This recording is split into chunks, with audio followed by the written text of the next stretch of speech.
아니, 이낙연 대표가 과거를 빼버리면 뭐가 있죠? 과거가 바로 현재고 오늘이 바로 오늘의 모습이 미래인 거예요. 그런데 과거를 다 없애자고요? 과거의 모든 영화를 다 누리신 분이 이제 와서 다 누리고 과거는 모두 다 그들에게 남겨주자고요? 준석 씨, 뭐 사랑해요. 나와 결혼해 주세요. 텐트에서라도 살게요. 준석이가 집 지어야 살지. 쓸데없는 소리 말어. 네, 오늘 이낙연 전 민주당 대표가 추진하는 새로운 미래가 창당 발기인 대회를 열었습니다. 뭐 분위기가 상당히 좀 후끈하더라고요. 많은 분들이 참석을 했죠. 지금 국민의힘과 민주당에서 신당을 꾸리겠다고 나온 사람들 대부분이 나왔습니다.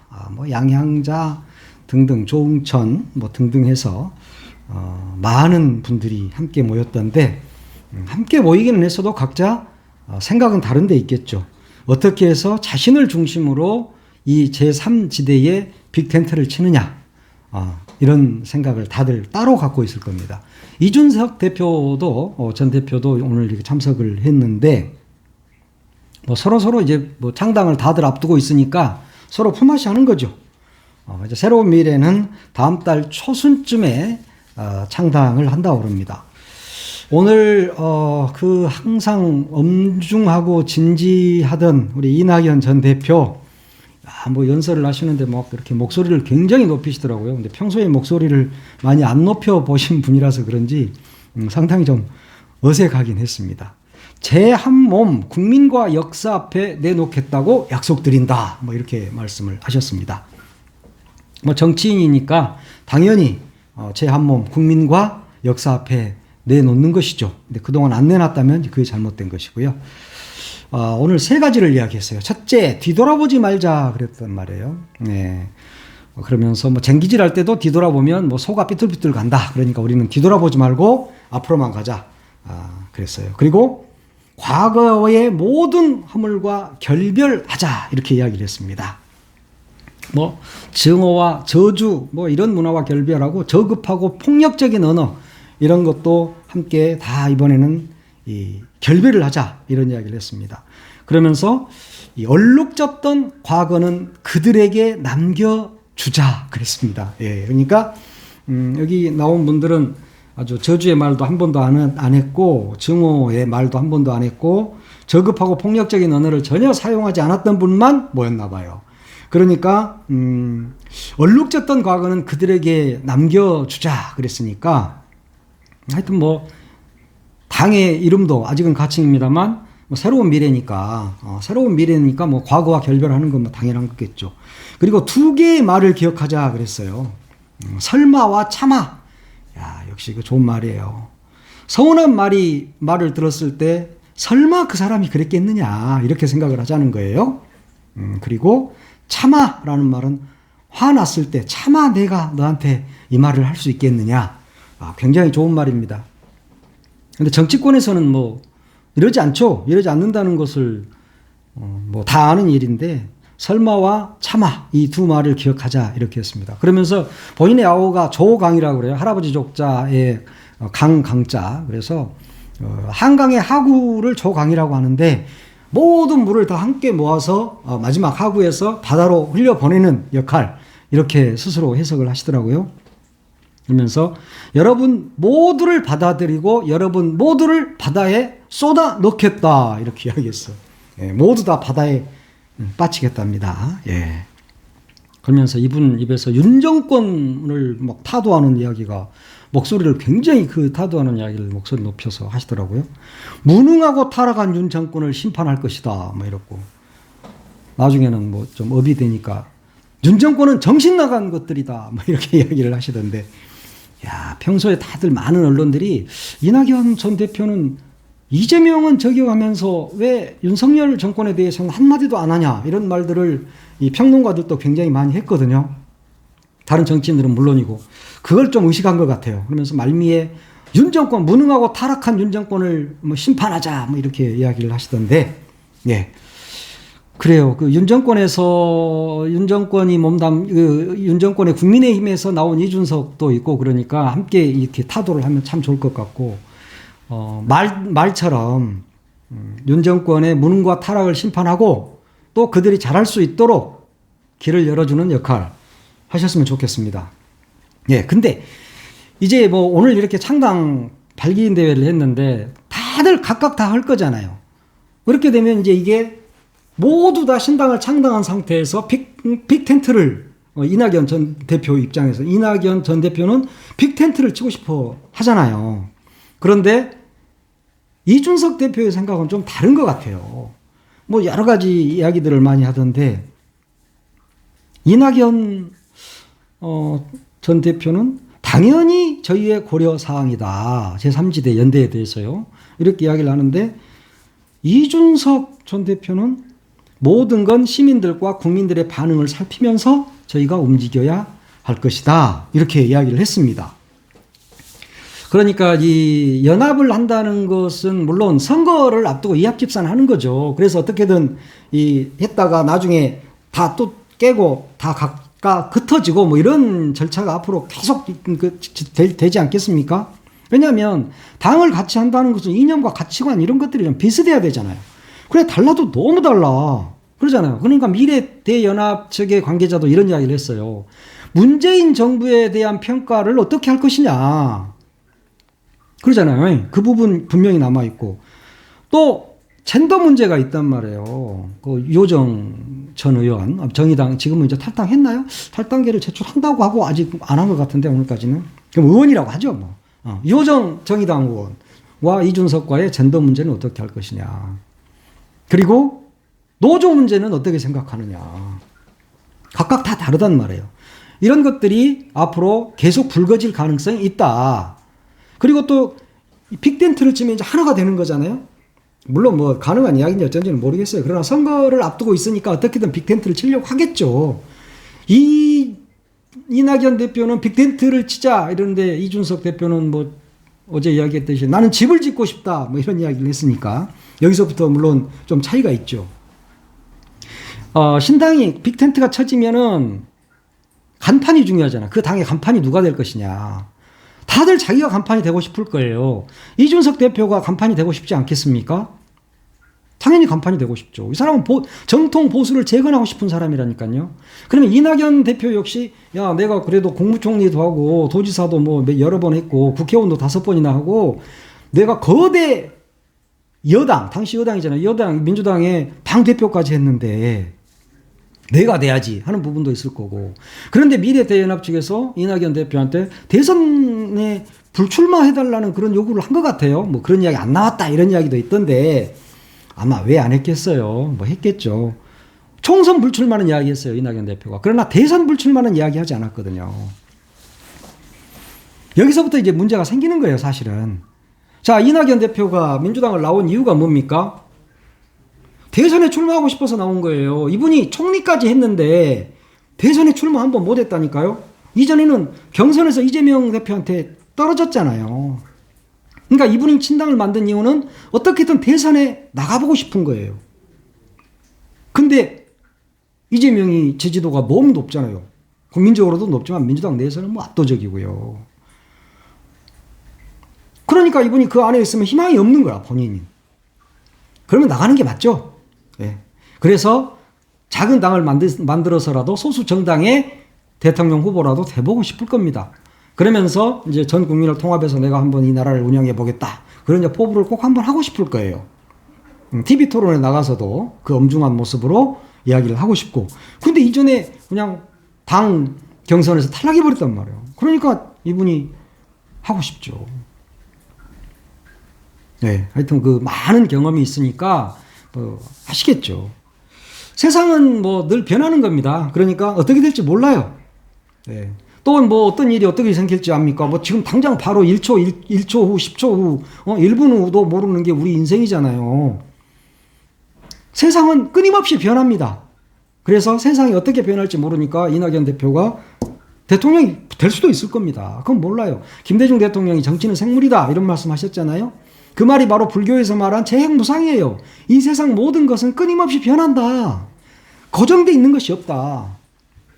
그 이야기를 김대중 대통령께서는 풀어서 쉽게 우리한테 이야기하신 거예요. 정치는 생물이다. 그렇게 말씀을 하신 겁니다. 그러니까 뭐 저는 모릅니다. 뭐 어떻게 될지 세상 일은 어떻게 될지 모르지만 지금 입장에서는 약하다. 그리고 대선에 출마하기 위해서 탈당을 했다. 저는 그렇게 보는 겁니다. 통합 시기를 놓고도 봐봐요. 지금 금태섭 당은 뭐 이름을 내가 정확히 모르겠는데 요즘은 신당들이 너무 많이 나와서 이름 외우기도 힘들어. 나같이 머리가 별로 안 좋은 사람들은 이름도 1당, 2당, 3당, 4당 이래야 되겠어. 금태섭 당 거기는 제발 빨리 하자. 우리가 빨리 뭉치자. 통합을 빨리 하자는 주의거든요. 왜냐하면 이미 다 이 사람은 만들어 놨어요. 양양자당도 한국의 희망이라고. 야, 양양자당은 내가 이름을 기억하네. 같은 양씨라서 그런가. 양양자당은 한국의 희망. 거기도 뭐 이미 창당을 해놓은 상태죠. 근데 양양자당은 사실은 이준석하고 가까워요. 그리 갈 거예요. 처음부터 민주당으로 온 게 잘못이야. 문재인 대통령이 영입 1호라고 양양자를 들여왔는데 고향이 화순이라고 들여오면 됩니까? 그 사람의 가치관을 보고 철학을 봐야지. 사람들 좀 잘 좀 뽑았으면 좋겠어. 그냥 고향이 광주고 호남이면 민주당, 고향이 무조건 대구면 뭐 국민의힘 이렇게 당이 이렇게 지금 운영이 됐어야 되겠습니까? 광주에서도 사실 국민의힘이 많이 있어야 되고 대구 부산에서도 민주당이 많이 있어야 되는 거예요. 그래야 정치 발전이 있지 말이야. 뭐 사람이 아무것도 안 보고 생각이 어떤지 앞으로 지금까지 살아온 길이 어떤가지도 보지도 않고 영입 1호라고 떡하니 양양자를 데려와가지고 이게 뭔 개꼴입니까 지금 이게. 그 문재인 대통령 뒤통수 치는 거잖아요. 지금 민주당 뒤통수 치고. 그 말 하려고 한 게 아닌데. 하여튼 그렇고 금태섭 당은 빨리 하자. 이낙연 당은 뭐 좀 약간 모호해요. 그분이 약간 모호한 분이라. 조홍천 당은 설 전에 하자. 근데 이준석은 뭐라고 그랬어요? 그건 솔직히 너무 빠르지 않냐? 라고 이준석은 이야기하고 있습니다. 자, 이준석 대표가 한 말이 그 말이에요. 이렇게 되면 설 전에 막 하고 빨리 막 추진하게 되면 그 완전히 무슨 뭐 개혁신당이라는 게 연합하려고 개혁신당을 우리가 했냐? 라는 이야기가 내부에서 나올 수 있다는 거예요. 나오고 있다는 거예요. 지금 이미. 신당이 지향하는 가치가 뭔데 그런 것은 보지 않고 무조건 빅텐트를 지향하느냐. 우리는 선명한 보수야당을 만들고 싶다. 그 말이에요. 그러니까 신당 너희들도 선명한 보수야당으로 들어와라. 그 이야기인 거예요. 이준석 대표가 보통 놈이 아니라니까. 나이가 젊은 친구라서요. 정말 대단합니다. 보고 있으면. 큰일 날 것 같아. 이 대표가 그러면서 그랬어. 이기는 빅텐트는 누구랑 하느냐보다 어떻게 합치느냐가 중요하다. 그렇죠. 네. 누구랑 하느냐보다 어떻게 합치느냐. 서두른다고 될 일이 아니다. 라고 이제 갓 40이 아니지. 40이나 40 이상하게 돼서 꼬였어. 40살의 이준석이는 이야기를 하고 서두를 일이 아니다라고 이야기하고 있고 70대 중반의 이낙연 그리고 50대 60대인 분들은 빨리 하자라고 막 서두르고 있다니까요. 되게 나이 먹으면 좀 더 여유로워지는 거 아니에요? 이렇게 각 그룹이 다 달라요. 지금 생각이. 앞에서도 이야기했듯이 가장 지금 가까운 건 한국의 희망 양양자하고 개혁신당 이준석이라니까요. 내가 이 두 가는 기억하겠네. 나머지는 기억을 잘 못하겠어. 금태섭하고는 맞겠죠. 이준석도. 근데 그 당에는 누가 있어? 요정의가 있어. 정의당의 미운털. 국민 밉상. 야, 정의당에다 당적을 두고 있으면서 당을 또 만들고 말이야. 사람이 이런 사람이 있어. 아무리 나이가 어리다고 그렇게 물불 못 가리나? 아이고, 하는 짓마다 참. 탈당 기자회견은 했어요. 근데 아직 그 탈당 계획을 냈는지 요거 내가 정의당에 확인해 보지는 않았습니다. 정의당한테 전화할 시간도 없어. 이낙연이나 조홍천 요 측에서는 설 전에 어떻게 이 빅텐트를 좀 소위 말하는 통합을 해서 설 민심에 딱 올려서 야, 민주당도 아니야, 국힘도 아니야. 이제 제3지대 통합당이 최고야. 이 이야기를 지금 듣고 싶은 거예요. 근데 되게 여론 안 뜨죠. 물리적으로 한계가 있어. 확자 결합이 어려워. 지금 봐봐요. 이게 물론 정치공학적인 거지만 국민의힘이나 민주당이 선거제도 이런 것들을 지금 병립형으로 가느냐 연동형으로 가느냐 이거 합의 안 하고 있잖아요. 지금 최대한 늦출 겁니다. 왜냐? 이 제도에 따라서 당의 향배가 달라져. 그건 다 아시잖아요. 공천 지금 물론 민주당이나 국민의힘이나 공천 공관위가 떴고 민주당이 좀 한 발 앞서서 공천에 대해서 지금 시작했어요. 물론 이재명 대표가 내일쯤 출근을 한다고 그러니까, 당무 복귀를 한다고 그러니까 공천 작업은 굉장히 빨라지겠죠. 민주당은 지금 탈락자들이 이미 나오고 있어요. 본인이 안 나가겠다고 말한 의원도 있어, 후보도 있어. 광주 서구의 이 강의원 후보 같은 경우 이제 나는 뭐 나가지 않겠다. 자꾸 구설수에 오르니까 그런 것 같은데 몇몇 분들이 있단 말이에요. 자, 이 공천 작업이 본격화되고 탈락자가 생기게 되면 어떻게 됩니까? 각 당에서 이제 이삭줍기를 하게 되겠죠. 현역 의원들에 대한 이삭줍기 하게 됩니다. 왜냐? 그래야 정당 보조금 많이 받고 또 그래야 기호 3번 받을 수 있어요. 그게 진짜 맞는 말인지 틀린 말인지는 모르겠는데 기호 3번을 받아야 유리하다? 이런 이야기는 정치권에서는 합니다. 그런데 기호 3번이 중요한 게 아니에요. 그들이 지향하는 가치가 뭐냐가 더 중요하다니까요. 기호 3번이 뭐가 그렇게 중요해. 응? 우리 국민이 바보입니까? 쪼답니까? 3번이면 찍고 4번이면 안 찍고 6번이면 못 찍습니까? 문맹일이 있어요. 문맹이 지금 우리나라에 지금 다 너희 생각이야 그게. 그래갖고 어떻게든 이삭죽기 하려고 말이야. 그리고 정당 보조금 더 받으려고. 정당 보조금 언제까지 마감이에요? 2월 중순까지도 안 가요. 2월 초순쯤에서 마감돼요. 그러면 그때 국회의원 숫자 세가지고 정당 보조금 준단 말이에요. 그때 어떻게든 이삭죽기를 하려고 하겠죠. 그런데 국힘이나 민주에서 현역 탈락한 사람이 과연 경쟁력이 있겠습니까? 국회에서 제대로 일 못했고 지역구도 제대로 관리 못했고 이런 사람은 탈락한단 말이에요. 현역 20% 탈락하잖아요. 그 탈락자 중에 주워 먹겠다는 거잖아요. 지금 정당 보조금 때문에. 그러면서 기다리고 있는 거잖아. 그러면 거기서 탈락한 사람이 정말 경쟁력이 있냐고요. 없잖아요. 유권자 입장에서 어떻게 생각이 들겠어요. 야, 저거 당에서도 컷오프까지는 아니죠. 이렇게 이 페널티를 받은 사람을 우리가 찍어야 되냐 하는 생각을 할 수밖에 없는 거예요. 자, 그리고 꼭 그렇지는 않은 20%로 해서 이렇게 그 불이익을 받지 않았다 하더라도 이 공천이 굉장히 좀 잘못된 것 같아. 문제야. 그러면서 이제 나오면 유권자가 그래 네 말이 맞는 것 같아 이러면서 찍어주겠어요? 네가 3당으로 갔으니까 사람이 훨씬 더 깨끗해졌구나 이럽니까? 국힘이나 민주당에서 문제가 있는 사람들이 탈락할 거 아니에요. 그런데 그 사람들을 주워 먹는다고요? 뭐 주워 먹는다고요? 이래야 표준 말인가? 네. 네, 주워 먹는다는 아니고 참 말이 좀 어렵긴 하네. 하여튼 비판을 받을 수밖에 없다. 그런 구조다. 그러니까 이삭줍기를 해도 결국은 유권자들의 비판을 면치는 못할 것이다. 이런 이야기입니다.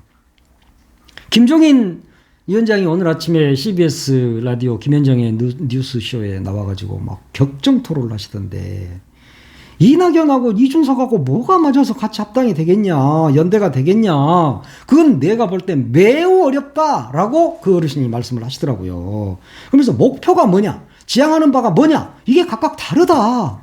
근데 뭘 합친다고 하느냐 이렇게 말씀하시던데, 야, 그러면서 각자 양보를 해서 합친다 하면 모르지만 그렇지 않고는 쉽게 합쳐지지 않는다. 그러면서 정치하는 사람들은 그렇게 아량이 없다 이렇게 이야기를 딱 잘라서 하시더라고요. 그러잖아요. 그러면서 이 김종인 위원장이 이렇게 말씀하시더라고요. 이낙연 대표가 탈당하기 전에 만났대요. 만났는데 나는 당 내에서 당신이 투쟁하기를 원한다. 나가지 마라 라고 이야기를 했답니다. 그럼에도 불구하고 나갔다. 이러면서 나는 이낙연 전 대표가 왜 나갔는지 모르겠다. 민주당에서 해먹을 거 다 해먹었는데 왜 나갔는지 모르겠다고 아침에 그 말씀하신 걸 제가 들었습니다. 자, 지금 신당 추진하고 있는 사람들 중에 오늘은 이낙연이 보이겠죠. 뭐 TV에서도 오늘 또 뭐 KBS에서는 안 해줄 거고 다른 방송에서는 뭐 이낙연 발기인 대회 이거 뭐 리포트를 다 하겠죠. 그런데 사실 이준석밖에 안 보여요. 오늘 여기 발기인 대회에 나가서 한 말도 이준석 말이 가장 중요한 말입니다. 예, 내가 시간이 없으니까 그걸까지 다 소개는 하지 않겠어요. 내일 아침에 신문도 다 대부분 이준석 말로 기사를 쓰게 될 겁니다. 각 당이 신당을 한다는 사람들이 모두 다 사실은 이준석한테 기대고 있는 입장이에요. 지금 이준석이 하나 쳐다보고 있다니까요. 이준석이가 지금 거목인 거예요. 거기에 잘자란 나무들이 붙어가지고 살아보겠다고. 근데요, 큰 나무 밑에는 작은 나무 못 살아요. 네, 하여튼 사람은 다르다고 합디다만. 봐봐요. 이준석은 탈당할 명분이 있었잖아요. 명분이 있어서 탈당한 사람이에요. 그 사람은. 윤석열한테 진짜 개차반 돼서 쫓겨난 거잖아요. 사실상 쫓겨난 거잖아요. 그러니까 이 사람은 신당을 창당할 수밖에 없어요. 그래서 국힘하고 세게 붙을 수밖에 없어. 거기를 반드시 분쇄하고 자기로 끌어들여서 자기가 보수 정통 당이 돼야 되는 거예요. 그런 명분이 있는 사람이 이 사람은. 근데 이준석이가 민주당에서 떨어져 나온 잔바리들 데리고 뭘 하려고 하겠습니까? 모르긴 몰라도 할 수도 있죠. 내가 아까 이야기했던 세상 이름 몰라요. 한 치 앞도 모르는 게 세상이고 재행무상이야. 세상 몰라. 그렇기 때문에 뭐 어떻게 될지는 모르지만 지금 이 시점에서는 그렇게 예상할 수 있다. 이준석은 보수 집권을 노리잖아요. 향후에. 그러면 이낙연과 합하면 이낙연도 보수 집권을 노리는 겁니까? 그러면 지금 진보를 짓밟아야 되는 거잖아요. 그럼 자기 정체성이 흔들리는 거잖아요. 이런 부분도 생각을 하셔야지. 70대 중반이면. 그러잖아요. 지금 이준석이는 고민이 굉장히 많을 겁니다. 예, 나는 고민이 굉장히 많을 거라고 생각해요. 자, 봐봐요. 이낙연은 이준석한테 준석아, 우리 결혼해서 텐트에서 살자. 뭐 비가 오고 바람이 불어도 거기서 밥해 먹자. 이렇게 이야기하는데 이준석이는 아니, 나는 큰 집 지을 거야. 집에서 살 거야. 라고 이야기했잖아요. 그렇게 이야기한 거나 마찬가지죠. 지금 봐봐요. 구애는 많아. 이준석이라는 총각한테 막 사랑 고백은 다 합니다. 근데 이준석 입장에서 장가가고 싶은 처자가 없어. 마음에 드는 처자가 없어. 처자들이 여러 명이 있어. 지금 뭐 준석 씨 뭐 사랑해요. 나와 결혼해 주세요. 텐트에서라도 살게요. 준석이가 집 지어야 살지. 쓸데없는 소리 말어. 이렇게 이야기를 하고 있는 영국이 아닌가 이런 생각이 듭니다. 네, 오늘은 여기까지 하겠습니다. 감사합니다.